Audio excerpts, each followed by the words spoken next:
On December 20, 2006, Sylvester Stallone stood outside Grauman's Chinese Theater in Hollywood, watching strangers cry while watching his movie. He was 60 years old. His hands were scarred from decades of stunts. His face showed every one of his 6 decades. And for the first time in 15 years, he felt like he might actually survive in this town again. Rocky Balboa, the 6th film in a franchise everyone said was dead, had just made $12.2 million on its opening day. Critics who'd spent the past decade mocking him were writing reviews with phrases like, "surprisingly moving," and "genuinely powerful," and Stallone's finest work. But 5 years earlier, none of this seemed possible. 5 years earlier, Sylvester Stallone was finished. The year was 2001, and Stallone's career was in ruins. The 1990s had been brutal to him. After the incredible success of the Rocky and Rambo franchises in the 1980s, when he was the highest-paid actor in Hollywood, the next decade saw a series of spectacular failures.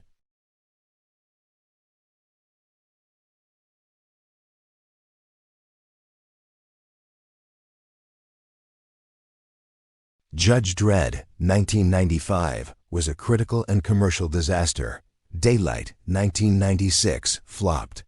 An Alan Smithy film, Burn Hollywood Burn, 1997, was one of the worst-reviewed films in history. Get Carter, 2000, was dead on arrival. By 2001, Stallone was considered box office poison. Studios wouldn't return his calls. Scripts that might have come to him a decade earlier were going to younger action stars. He was seen as a relic, a joke, a cautionary tale about actors who don't know when to quit. But the professional humiliation was nothing compared to his personal collapse. Stallone's third marriage to Jennifer Flavin fell apart in 1994 when he had an affair with model Janice Dickinson. The tabloid scandal was humiliating. Dickinson became pregnant and claimed Stallone was the father. Stallone's marriage imploded. The baby was born. DNA tests proved Stallone wasn't the father, but the damage was done. He eventually reconciled with Flavin and remarried her in 1997, but the relationship remained strained. His career failures added pressure to an already fragile marriage. Then came the financial disasters. Stallone had made hundreds of millions during his peak years, but he'd also spent lavishly multiple mansions, expensive cars, maintaining a lifestyle befitting a megastar.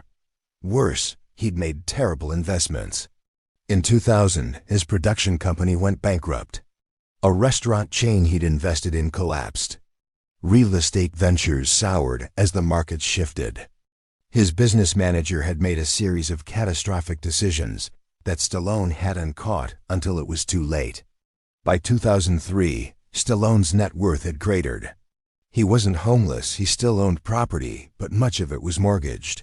He'd gone from earning $20 million per film to scrambling for any work he could get. Then, in early 2005, his son Sage Stallone, his firstborn, from his first marriage began struggling with prescription drug addiction. Sage was 29 years old, trying to make it as an actor and filmmaker. Father and son had a complicated relationship, strained by Stallone's divorces and career obsessions. But Stallone loved his son desperately and watched helplessly as Sage spiraled. The combination of career failure, financial stress, marital problems, and family crisis pushed Stallone into the darkest period of his life since those desperate days before Rocky. He was 60 years old. In Hollywood, that's ancient for an action star. The industry had moved on to younger actors, Matt Damon, Tom Cruise, who was 15 years younger, and emerging stars like Christian Bale. Stallone's kind of action hero seemed dated, a remnant of the Cold War '80s. Industry insiders openly wondered why he didn't just retire. He'd had his moment. He'd made his mark. Why keep embarrassing himself? Stallone had one answer: he wasn't finished yet. In late 2004, Stallone started writing a script that everyone told him was career suicide. Another Rocky movie. The 6th film in a franchise whose last entry, Rocky V, had been a critical and commercial failure 15 years earlier. A franchise that audiences had moved on from. A movie about a boxer in his 60s trying to fight again, a premise so ridiculous that even Stallone's closest friends begged him to abandon it. "You'll be a laughingstock," his agent warned. "Rocky is done. You're going to destroy the legacy of the character." But Stallone wasn't writing a typical sequel. He was writing something personal, something that reflected exactly where he was in life. Rocky Balboa would be about a man facing his own irrelevance. A man who'd been great once, but was now running a restaurant, living in the past, respected, but no longer relevant.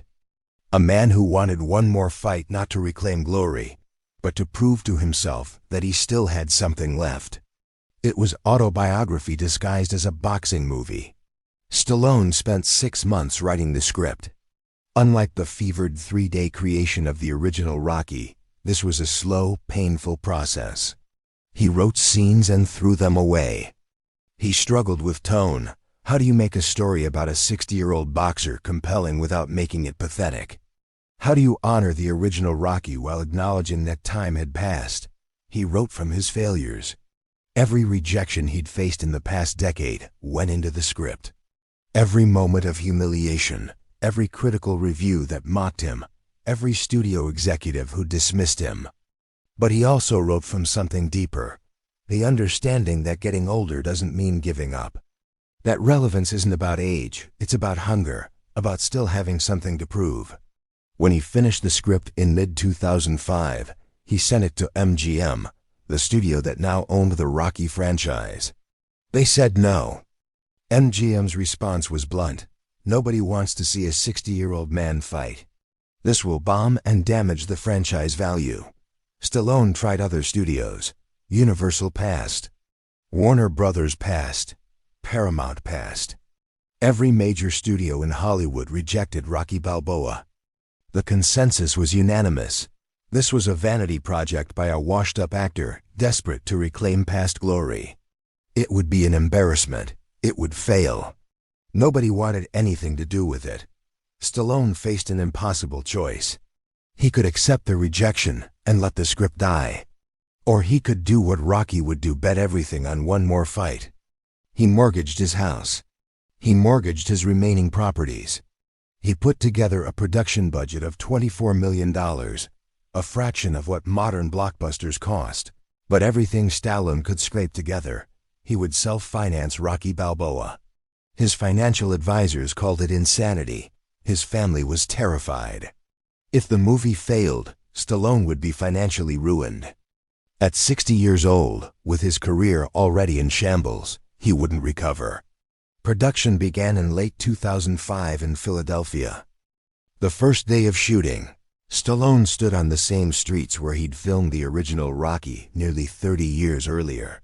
He was decades older. The neighborhood had changed. The world had changed, but he still believed in the story. The shoot was grueling. Stallone directed the film himself, his first directing job in over a decade, while also starring. At 60, he pushed himself through the same brutal training regimen he'd done in his 30s. 5 a.m. workouts, sparring sessions, hour after hour in the gym, preparing for fight scenes that would be filmed with actors 40 years younger than him. His body protested. Old injuries flared up, back problems from decades of stunts, shoulder damage, knee issues. He was in constant pain. Some days he could barely walk after filming. But he kept pushing because this wasn't just a movie anymore. This was his last shot at redemption. The budget was tight. Stallone couldn't afford major names, so he cast mostly unknown actors. The production schedule was compressed. They had to film quickly before money ran out. Every day was a battle against time and resources. And through it all, Stallone dealt with the whispers. Entertainment journalists visited the set and wrote snarky articles. Rocky's last round? Gossip sites mocked the concept. Industry insiders attending test screenings shook their heads sadly, as if watching a once great athlete embarrass himself. The movie wrapped in early 2006. Now came an even bigger problem: distribution. MGM had the distribution rights, but didn't want to release the film. They'd seen the rough cut and thought it was fine, but not theatrical worthy. They suggested a limited release, maybe straight to DVD. Stallone fought back. He demanded a proper theatrical release during the Christmas season prime moviegoing time. MGM resisted. They didn't want to spend money marketing a movie they believed would fail. Finally, a compromise. Rocky Balboa would get a theatrical release, but with a minimal marketing budget. MGM would give it one weekend. If it failed, they'd pull it from theaters immediately. Stallone mortgaged another property to fund additional marketing himself. He did every talk show that would have him. He gave interview after interview, pouring his heart out about what the movie meant, about second chances, about refusing to accept irrelevance. Critics who watched advance screenings were shocked. Roger Ebert, who'd given Rocky V a negative review, wrote that Rocky Balboa was the best film in the series since the original. But positive reviews didn't guarantee box office success. Nobody knew if audiences would show up. Rocky Balboa opened on December 20th, 2006. Opening day, $12.2 million. For a movie with a $24 million budget, that was spectacular. But would it hold? The first weekend, $32.2 million. Rocky Balboa was the #2 movie in America, behind only Night at the Museum. The second weekend, it dropped only 34%. Unusually strong holds meant audiences were loving it and telling friends to see it. By the end of its theatrical run, Rocky Balboa had earned $155.7 million worldwide on a $24 million budget. It was one of the most profitable films of 2006. More importantly, it was a critical success. Reviews praised Stallone's performance as heartfelt, genuine, and moving. The film earned a 78% fresh rating on Rotten Tomatoes. Sylvester Stallone had done the impossible. He'd brought back a franchise everyone said was dead. He'd directed and starred in a box office hit age 60. He'd risked everything and won. But more than that, he'd proven something profound. That creativity doesn't have an expiration date. That relevance isn't about age, it's about authenticity. That the industry writes you off at its own peril. The success of Rocky Balboa changed Stallone's career trajectory completely. Suddenly, studios were calling again. Scripts started arriving. Producers wanted meetings. In 2008, Stallone wrote and directed Rambo, another resurrection of a supposedly dead franchise. It earned $113 million worldwide. In 2010, he created The Expendables, assembling aging action stars into a franchise that would span 3 films and earn over $800 million globally. In 2015, he returned to Rocky again with Creed, passing the torch to Michael B. Jordan while reprising his role as Rocky. The film was acclaimed, and Stallone earned his first Oscar nomination in nearly 40 years, Best Supporting Actor. At 70 years old, Sylvester Stallone had achieved something few actors ever do, a complete career resurrection. He went from washed-up joke to respected elder statesman of action cinema. The story of Rocky Balboa the film mirrors the story of Rocky Balboa the character. Both involved an older man, dismissed by everyone, taking one more shot at relevance. Both involved betting everything on a fight nobody believed in. Both involved going the distance against impossible odds. When asked about the film years later, Stallone became emotional. "Rocky Balboa saved my life," he said in a 2015 interview. "Not financially, I would have survived somehow. But psychologically, spiritually. I was 60 years old, broke, being told I was finished. Making that movie reminded me who I am.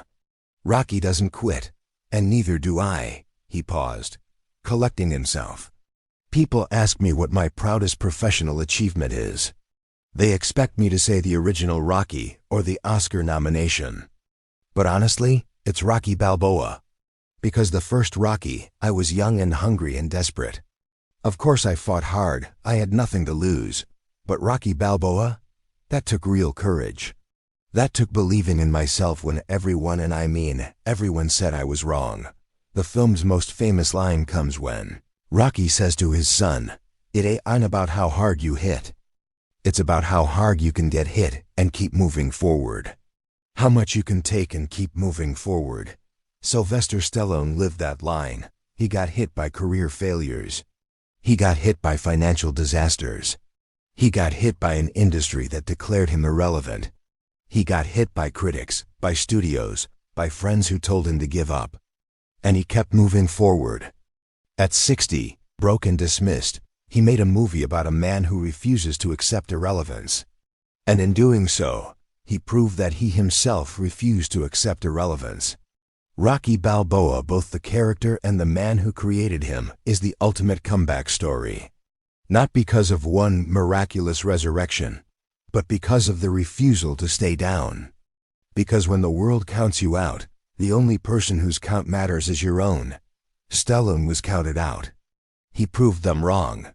Again, that's why he's not just the comeback king. He's proof that the fight isn't over until you decide it's over. And Sylvester Stallone has never stopped fighting.